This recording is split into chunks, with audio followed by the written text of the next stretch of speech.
Hello, hello, hello, my podcast people, and thank you for joining me for yet another episode of my most favorite podcast. Today we are answering the question, how important are email subject lines? If you're tuning in, watching, giving it a listen on the day that it drops, it is Monday, April 7th. We're in April, folks. Welcome. Hopefully you're not having a ton of showers. I don't know what it's going to be like for us in April because I'm recording this at the end of March, but it's been raining, so it is what it is. But before we talk about those email subject lines, let's do a few life updates. I like giving them. Hopefully you like hearing them. And then we'll get into the full episode. So life update number one, Kim Hildreth, she's a professional volleyball player. She comes to stay with us tonight. So again, I record this a week before, but she's coming to stay with us. And it's really nice to be able to share what we have. Lex and I, really enjoy that. I've talked about this before plenty of times in the episode, on the podcast. And it's just nice that we have this big house. We have a guest room. That was a big thing we were looking for when we were looking at a place. We rent, but when we were looking for a place to rent, we wanted an extra bedroom. So there's 4 bedrooms here, and that 4th one is for guests. Volleyball is going well. Lex and I are really hitting our stride. We are partners when we play, and it's going really well. Right? We're clicking, and the game is slowing down. When you're learning volleyball, you kind of go through these I don't want to say peaks and troughs, but I'll say peaks and plateaus maybe. And when the game slows down, that's a good thing. It's you have more time to make decisions. You're not just reacting, and it's nice. It feels it feels rhythmic. It's a nice place to be. So the game is slowing down again, which is nice. Finally, really leaning into hand setting. If you play volleyball, you understand. So between that and just the physical preparedness that I feel like I have from lifting more, I think it's really helping. My knees feel good. My body feels good. Hand setting just allows me to touch the ball more. And the best way I can explain this is if you play basketball, imagine doing everything with your arms, but then when you shoot, you use your hands. Right? If you had to dribble with your arms, your forearms, and then you pass with your forearms, and you defended with your forearms, but then it comes time to shoot, you got to use your hands. That's basically what volleyball is, right? When you play volleyball, you pass with your forearms. You're blocking. It could be forearms. It could be your hands. You're setting. If you're not hand setting, you're using your forearms. And so you're defending using your forearms. And so then when you go to actually hit, then you have to use your hands. And it's kind of that is not. It's not a bad thing. It's part of the game. But if you could use your hands, in my opinion, you can use your hands more. That's better. So hand setting definitely gets me physically into the game more, and it's been really nice.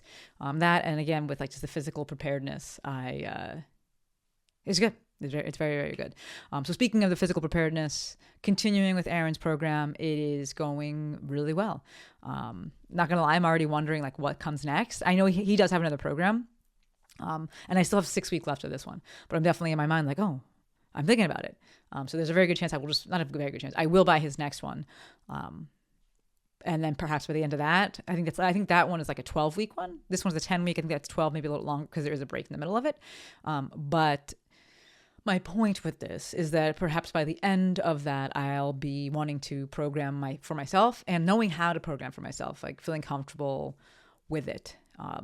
It might also be, necessary for me to program for myself just so I can make it more specific in terms of body parts that I want to focus on. But I definitely already have a preference for how I want to set things up. I'm really liking having quads on Monday. I have the upper body program day it's called upper body volume. That is on Sunday. It's on Saturday or Sunday, kind of the way that I do it. It's just really nice with my schedule. And so I definitely have developed a preference for this, and I can take that with me moving forward. The business lesson here is that, as I've said a million times, people will pay you to say it again. People will pay you to do things that they don't know how to do. People will pay you to do things that they just don't want to do, right? I didn't know how to program in this way, and I'm willing to pay him. And if I'm I don't really want to get back to programming myself, I will pay him as well. The combination of the two of not knowing what to do and kind of not wanting to do it. And for me is that I didn't actually know I could handle this volume. So there's one of the sessions Aaron utilizes for one of the movements. He utilizes what's called the Vince Garanda approach, which is actually eight sets, but Aaron programs it as a 6x6. I would have never programmed this for myself because I know that I can't handle a ton of volume, especially when it's heavy load. So I wouldn't have programmed this for myself, but this approach, the load isn't actually that heavy because you have to do 6 sets, 6 reps, and there's only 30 seconds of rest in between each set. And so I didn't know about this, and I didn't think I could do it. And so like it's nice to have experimented with it now and be like, oh, I can and I will definitely program this for myself moving forward. Of note, I went back and listened to some of the older episodes from Eat, Train, Prosper. That's Aaron and Brian's podcast. And they talked about this approach, the Vince Garanda approach, in 2024, in March of 2024. And this is the business lesson here, is that people will pay you to say it again. People will pay you to say the things when they're ready to hear it. People will pay you to organize it for them, right? I am people. So we will link that episode. Thank you, Courtney. We'll link Aaron's stuff as well. But all that to say, I'm really enjoying the training. I'm enjoying training 5 minutes a week. I thought that'd be too much, but I was just like, whatever. I need the distraction. I'm going to jump into it, and it's been really, really good, and my body feels really good. So we'll see when I go back to programming for myself. Speaking of my free time, distractions, things like that, I'm not playing guitar as much. I am still playing, but not as much. And this speaks to the fact that we cannot do all the things at once, right? We can do all the things, we just cannot do them all at once. We do have a band practice coming up soon, but I have not been playing as much, though the course that I bought is really helpful. So when I want to go and learn, I'm going through pentatonic scales right now. I've actually finished the 5 ones that we wanted to learn. I will go and do that. It's called Pickup Music, I believe. Big fan, 10 out of 10, 12 out of 10 recommend. But I just haven't been doing it as much. What I have been doing a ton of, namely over the past like week and a half, 2 weeks, is using ChatGPT, literally a fucking ton, to work on my website. I have a WordPress website because I got my first website that I ever did. I built myself on Squarespace. It's 2014. 2018, I needed an update. I wanted to be able to house the Mafia, so AKA membership. I was selling in-person course tickets. I was going to start a podcast, and I was thinking about courses, and I was just like, and I had a blog. So I was like, I need a site that can accommodate all of this. And at the time, Squarespace couldn't. That's because I had Squarespace, and so I knew it didn't have that functionality. So I got a website built, and it got built out on WordPress. Certain things within the site are hard-coded in, namely the front page. I have like full control over the website. My website guy is great. And we largely built it together. He showed me what was going on. He asked me things. I told him what I wanted. I built out the whole Mafia side of things, the whole membership side of things. But the homepage was one of the things that it's hard-coded in, and just like the style of the pages and things like that. It's hard-coded in. And I was always just like, it's fine. And then I was like, you know what? I'm going to learn how to do this. And I totally could have reached out to Joe and had been like, teach me and paid him to teach me. But I was like, I could do this. I could figure this out. So I did that. I spent the past 2 weeks doing that and leaning on ChatGPT. And what a teacher it is, man. What a time to be alive. It will hold your hand and it will encourage you while walking you through every single step of literally everything, like literally everything, how to do anything. You can just ask it how to do it. It'll tell you. You can say, what does that mean? You can input what the screen is showing you, and it'll tell you what that means. Like it'll tell you what programs to get, what not to get. You can get feedback. I could do some cross-referencing with Reddit and things like that, but like I did a shit ton. I built a local site. I duplicated my site as a local site on my desktop so I could mess around with that, and then I wouldn't fuck up my actual site. I did so many things. And ChatGPT told me how to do it. It will explain to you like a third grader. It'll give you like actual metaphors for things. And if you're like, I want to understand this thing, not just like do it, it will do that. It will generate the code. So you actually don't have to know how to code. You just have to know where to put it. And you can still ask it, where do I put this? Right? And you have to know what you want it to do. And you can say like, hey, because what I wanted was scrolling text or dynamic text on my website, but just one part of it on my homepage. And I wanted it to obviously be mobile friendly. So I did that. I was like, how do I do this? And it was like, okay, we're going to go through this. And I was like, okay, where's the best place to put this? Do I put that in a PHP file, or do I put that in the WordPress customizer? Like, it'll walk you through fucking everything, and it cheers you on. And you can literally be like, I'm so frustrated right now. And it'll be like, it's okay. Like, it's amazing. So we did all the things. I spent a lot of time. You can ask Alexa. I've spent a lot of time doing that. And it's been great. It's been great for my brain. It's been great for just me in general.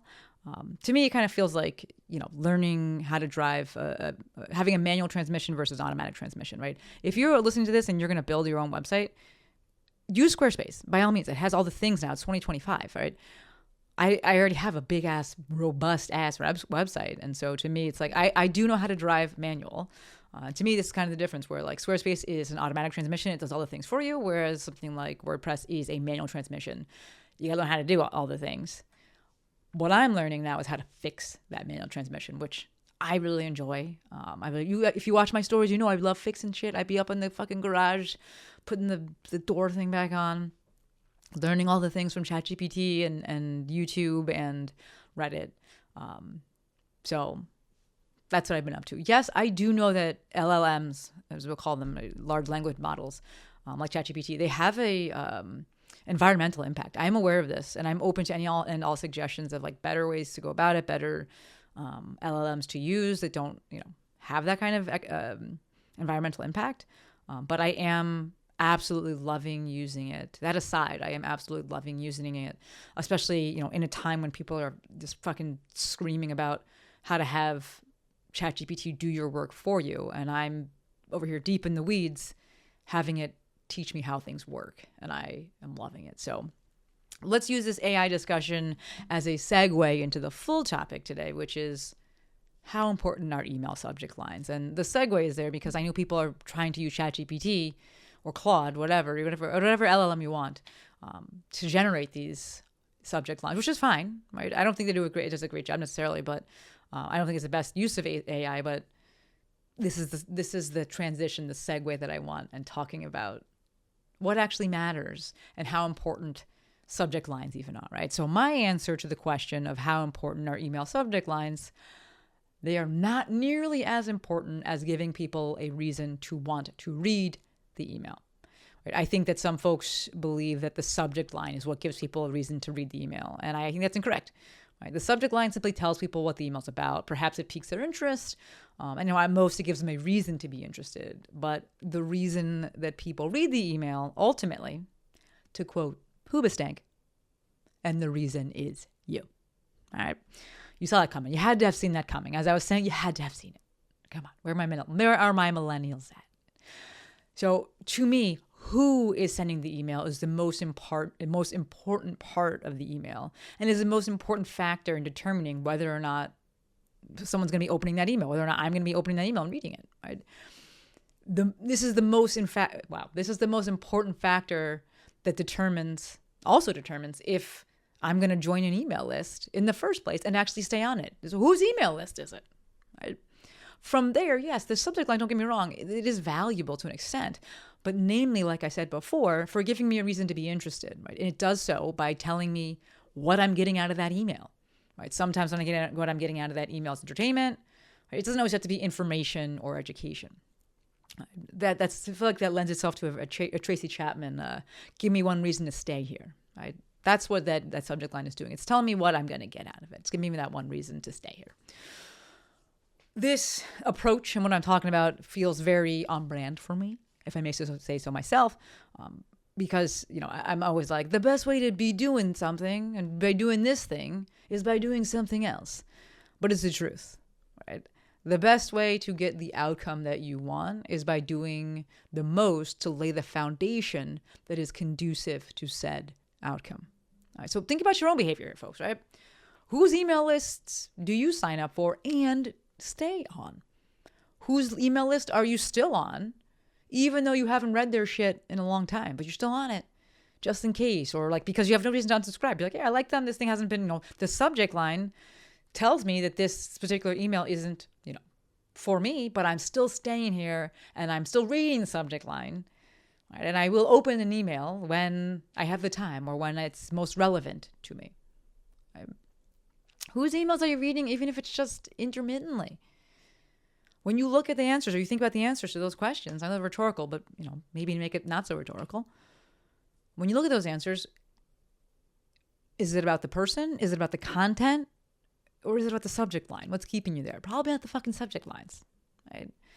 So for me, right, when we're talking about a personal brand, it's obviously about the person. And then secondarily, it's about the content that they are sharing. I don't care about the subject line, to be completely honest. And I'm annoyed by grimy shit. I don't want bait and switching. I don't. Right? If it's a bigger brand or a business, then it's that I trust that brand because of the content that they put out. So an example here would be Morning Brew. It's an email that comes every day. I'm not even sure how I found it. It might have been through a podcast. I don't really fucking know. But I subscribed because of the content. I checked it out. Checked it out. You could like read the articles before you subscribe. And I was like, yeah, I do want this coming to my inbox. And I keep reading it and I haven't unsubscribed because they're true to their word. I trust them. They do what they say they're going to do. They deliver information. It's important to me. It's quality information. And they're not always telling me shit. They do have ads and stuff in there, but it's fine. I expect that. Whereas there's a similar email called Snacks, and it sucks. I subscribed to them first, and their shit was just so subpar. Like these emails, these articles that you're linking to are just like poorly written. They're not actually super helpful. The information presented is very rudimentary. It's not necessarily, I don't want to say breaking news, but it's not necessarily like topics that are super relevant and are super, what is the word I'm looking for? They're not super relevant to what's going on right now. So I was like, this sucks. Right? They didn't do what they said they were going to do. They said they were going to provide the daily snack, send the email each day. It's going to have this type of content, but I'm like, it doesn't. This content sucks. So when it comes to the personal brand, yes, first and foremost, it's about the person. If it comes to the bigger brand, then it's secondarily about the brand. But I like the brand because of the content. It's still a trust factor. It's still about them. So to provide you with a few tactics and not just make this like some super like 30,000 foot view approach, like a few tactics when it comes to email marketing. Number one, if you have an online business, yes, you should have an email service provider, an email marketing service provider. I personally recommend Kit, formerly known as ConvertKit. I will drop my affiliate link below. That means that yes, I will get 1 penny if you use that and you sign up. Okay. Number two, you need a domain email address. Wow, I said that weird. You need a domain email address to send things from. So it helps you send a reputation. So for me, like Shantae at themovementmaestro.com, info at themovementmaestro.com, whatever that at themovementmaestro.com, that's the domain. So it's a domain email address. You will need that in order to send emails from ConvertKit. You can get one of these through Google. I will link that in the show notes as well, through Google Workspace. You can get it other places. That's where I prefer to get it. Okay. Yes, I believe that they are in cahoots with Squarespace. So if you go through Squarespace, there's something there. But again, I don't have Squarespace, so I can't say for certain. But either way, we'll link a place where you can get it. And it's like, I don't know, $6 a month or something like that. Number three, be the first person to join your own email list. You have to be on it. Number four, write consistently. Excuse me, let me back that up. Number four, write first, then write consistently, then write in your own way, right? No one wants to go into an empty store, meaning people are like, I'm just going to invite people to my email list. And I'm like, are you sending emails? Start by sending emails. You send emails first, and then you invite the people. Once a month is fine to send out emails. You don't send it more than that. Yes, ultimately, I like to be able to work up to once a week if it fits their style and if it's what they're capable of. But it's up to you, right? Share this in your own voice and in your own style. You will figure this out as you go. But the best example I can give you is like if you're on my email list and on Lex's email list, they're very different, right? I have a lot of anecdotes, a lot of stories in mine. And Lex is like, here's a tip, here's a tip, here's a tip. Neither one is better than the other. And they are both very true to how we show up in the world, right? That's what I want out of your email list.